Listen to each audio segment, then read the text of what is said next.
The following has spoilers for Ghost of Tsushima. You have been warned. Greetings, fellow mortals. In a lot of ways, I think that interactive storytelling is a medium that hasn't reached its full potential yet. There are plenty of video games with great stories. Oftentimes, however, the gameplay doesn't match that story. They're often separated by an invisible wall. One side of the wall has the story, and the other side has the game. Even the series that I talked about in my last video game commentary had that type of separation. Yakuza goes from a super serious story to outrageous combat and then to insane side stories.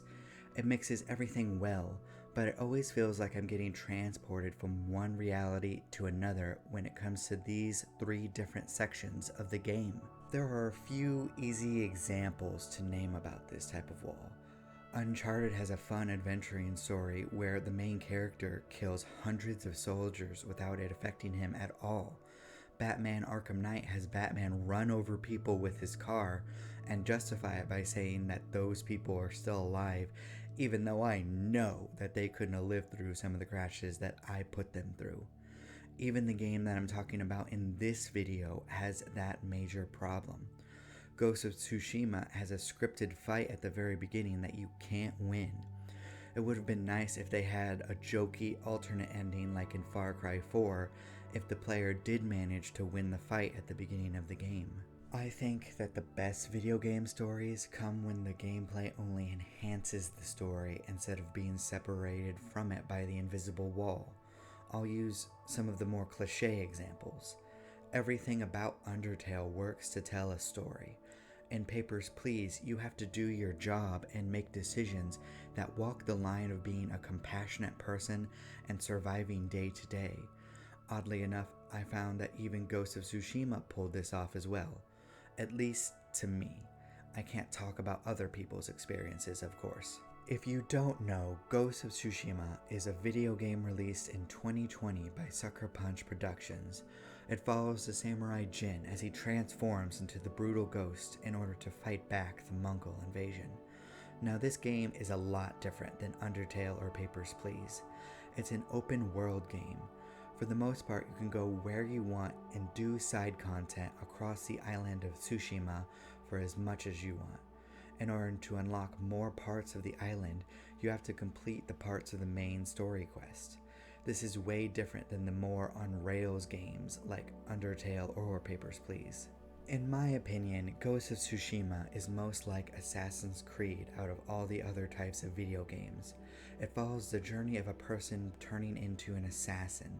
Many fans of Assassin's Creed have begged for a game to be set in Japan, just like Ghost of Tsushima. Some of the major differences between the games are that in Ghost of Tsushima, there are no towers to climb in order to open parts of the map, there is no mini-map to follow, and there is no way to desynchronize memories. Jin just dies when it's game over, or he could fail a part of a mission. There are many parts of Ghost of Tsushima that I absolutely adore. The island is beautiful, the combat is so fun, and the story had me invested all the way through. Exploring the island itself gave nice rewards most of the time, and my absolute favorite part of the game were the standoffs. I love the one-on-one duels. Despite how much I did love the game, I wouldn't say that it did anything revolutionary though. While it did almost everything competently, I wouldn't be able to say that I can name anything about it that was original. Actually, there is one aspect of the game that is stuck in my mind after replaying it this year. I noticed how my first playthrough and my second playthrough had one thing in common. At the start of the game, I scoffed at the idea of using stealth. Instead of sneaking around, I wanted to charge headfirst into the camps. I wanted to scream my presence to the Mongols. I wanted them to rush at me. I wanted to take them down using only my sword. I found myself playing how Jin would actually fight at that point in the game. Eventually though, I had to use stealth and assassinations for small parts of the first act. As time went on, I began to become more comfortable with the idea of killing from the shadows. Not because the swordplay wasn't fun anymore. It was more to make things just a little bit easier for me. While the swordplay and parrying isn't nearly as hard as in something like Sekiro Shadows Die Twice, there were certain enemies that I just didn't want to get in my way. At first, I started off by killing the archers so that I wouldn't have to worry about them shooting at me during a fight. Later, I would go for the bigger threats. It was all to make things just a little easier for myself. By the time that I made it across the entire first part of the island though, I went ahead and killed an entire camp using just stealth. Perhaps I viewed using only stealth as a challenge that I hadn't tried yet.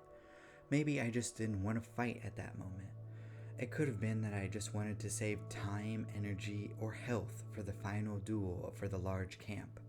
No matter what the true reason was, I felt comfortable with using both stealth and combat equally by the time that the second act started.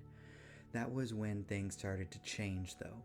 Jin's uncle Shimura judged my actions and found me wanting. During both playthroughs, I found myself feeling ashamed at this point in the game. I remember dedicating myself to playing as an honorable samurai at the start of the game. I decided that I would go back to playing how I started, but then the game threw hostages into the mix. Protecting them while fighting was really annoying. Thus, I decided to use stealth only for those missions. Just those ones though.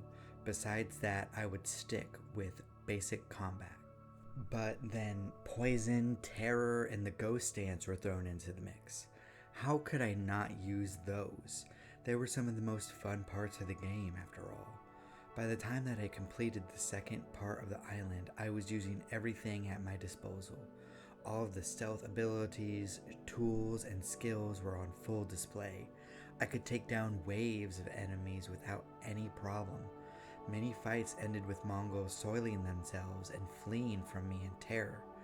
Of course, I wouldn't let them get away.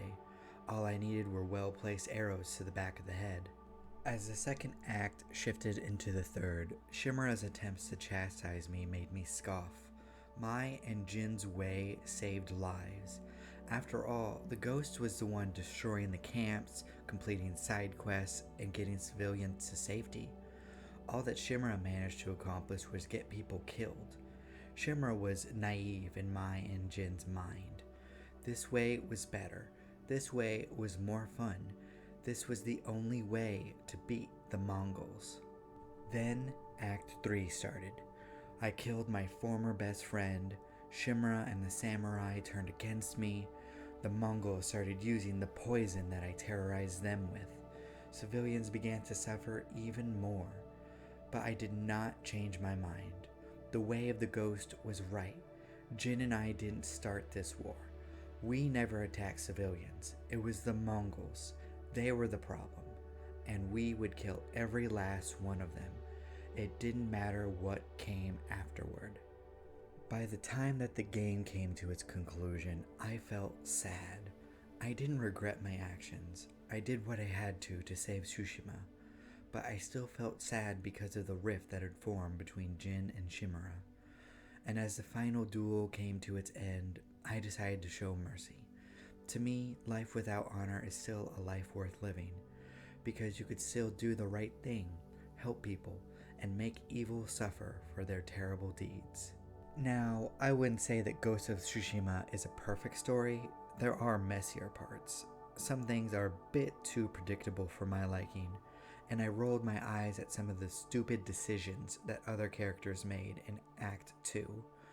But one thing that stuck with me was that both times that I played the game, I found myself agreeing with Jin's mindset and way of doing things. I played how the game expected Jin to act at that point in time. I didn't even question it. I won't sit here and say that Jin is the best video game character ever. In fact, he's rather bland for the most part, but I think that was done on purpose. He didn't have a bombastic personality. He was quiet, stoic, and reserved. Despite being seemingly boring, I never found myself disagreeing with him. As his mindset changed, mine did too. Sucker Punch changed my way of playing as time went on. Like they did with Jin as a person, they transformed my style from an honorable samurai to the brutal ghost. Perhaps this is just me. Maybe my experience isn't what other gamers would have. Or perhaps I simply played into the flow that Sucker Punch had created. It could be that I'm too into role playing as the established character. I might just be a bland gamer overall, and maybe I'm just projecting. Sucker Punch might not have created this perfect setup for a journey to transform my mindset just as Jin's character developed. It could be that I'm trying to find meaning where there is none.